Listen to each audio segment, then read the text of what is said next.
Hello,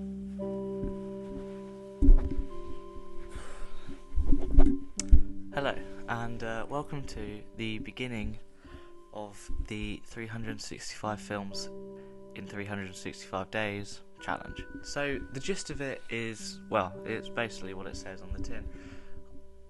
Over the next 365 days, from a certain time on a certain date, I will then try and watch, hopefully, 365 films.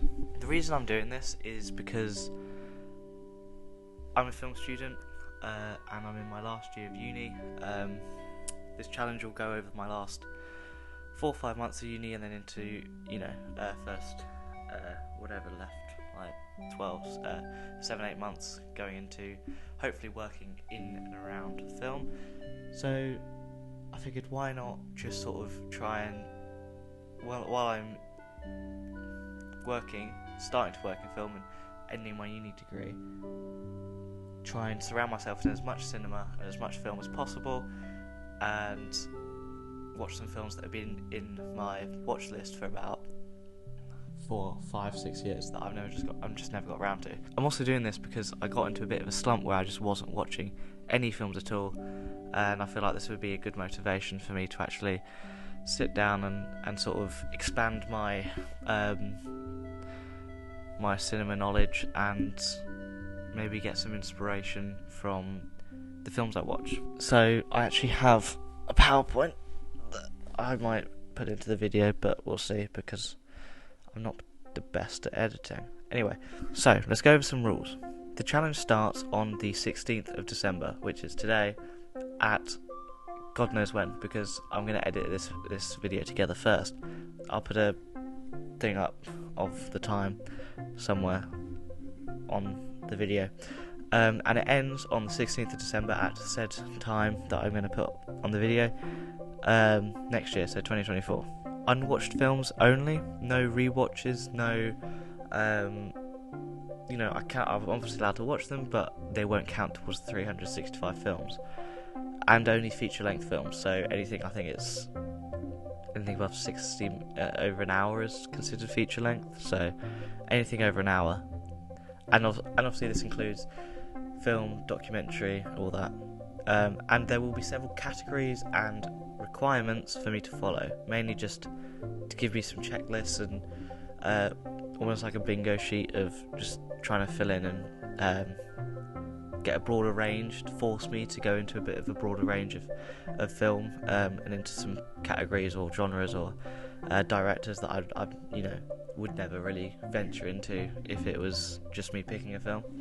So the categories are as follows: 5 Kubrick films. I've watched 2 Stanley Kubrick films, 2001: Space Odyssey and The Shining, both pretty much. 2001: Space Odyssey is perfect. Shining is very close to it.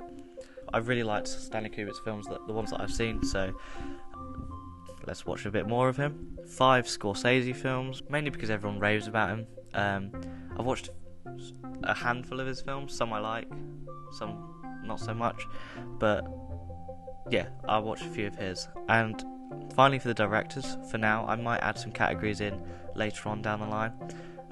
5 Bong Joon-ho films. I've had the Blu-ray collection of all his films, and I've just never gotten round to watching the ones I haven't seen. I've seen Memories of Murder, Snowpiercer, Parasite, but like Barking Dogs Never Bite and Host and Mother and all those I want to get around to watching.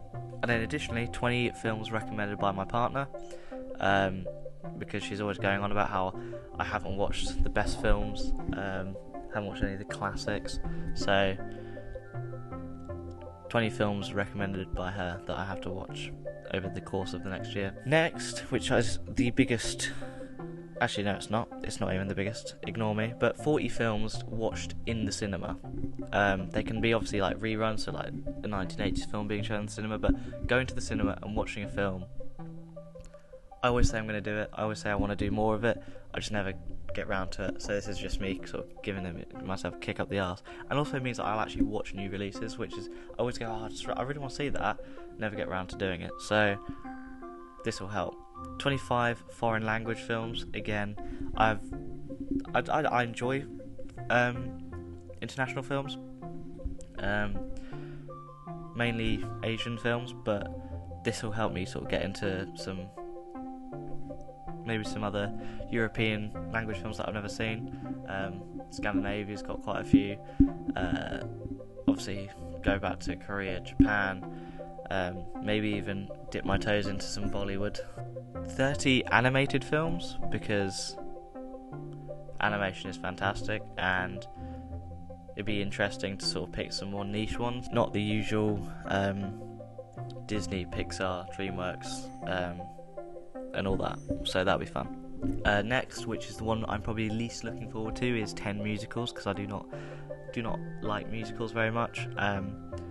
But we'll watch a few, mainly like looking at Hamilton and Les Mis and all that. 25 new directors, so a director that I've never seen a single film from his filmography. 50 Oscar nominees, so that could be nominated for Best Picture, or nominated for a Best Performance, or nominated for Best Special Effects. Anything that was sort of nominated and stood out in an aspect, I'm gonna count that as an Oscar nomination. Mainly because I always look at the Oscar list and I'm like, I'll watch them eventually, and again, just never get around to it. So ticking off a few of the Oscar nominated films that I've always wanted to see. Next is 5 limited TV shows, so TV shows that are just one season, one story. They're usually not too long either, mainly because there are a few that I do want to watch, primarily The Last of Us that came out a while back. I want to watch that, and to be honest, I'm not a big fan of like long form TV shows, or TV shows in general, but limited series I can sort of get behind, because it is basically just a really, really long film, and it's sort of me getting into I guess elongated content.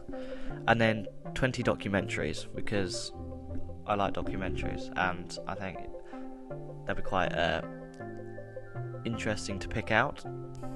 And then finally, a bit of a fun one, 5 Sam Rockwell films, because he's my favourite actor, and yeah, I just want to watch more of his films.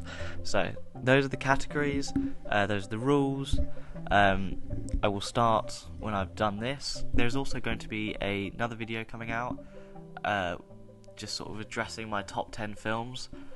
The reason I want to do this is because my top 10 films now, I can record a video, sort of put it out there, and then when I finish the challenge, I can update it, make another video about my top 10 to see what's changed, to see if I have a new favourite film, and just see, you know, how my outlook on, or my view on cinema has changed, or maybe it hasn't, who knows.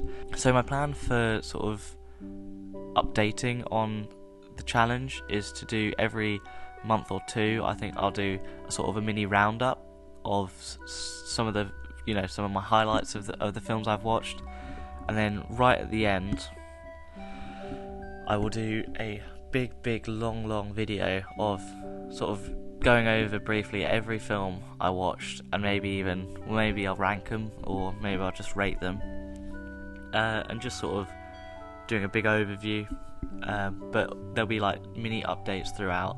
There's also a podcast which me and my friend do about film, just talking about whatever we've watched. So obviously, with me watching all these new films, there'll be plenty to talk about. At the moment, there's only 2 episodes on Carrie and God, what did we talk about first? The Exorcist. We're both away for the winter break, but when we're both back at uni, we can start. We're hoping at least one episode a week, so that'll be good. But I'll put a link into that in the description, and then I will also put a link into the top 10 in this description. So that's basically it. I'm really excited to sort of get going with this, and I'm going to start today when I can, once I've done this. If you fancy keeping up to date, then obviously subscribe and do whatever. I'm mostly I'm doing this because of me, for me, mainly because I want to document it on as I go, and sort of see if there's a change to how I view cinema and how I look at film. But I shall leave it at that, and goodbye.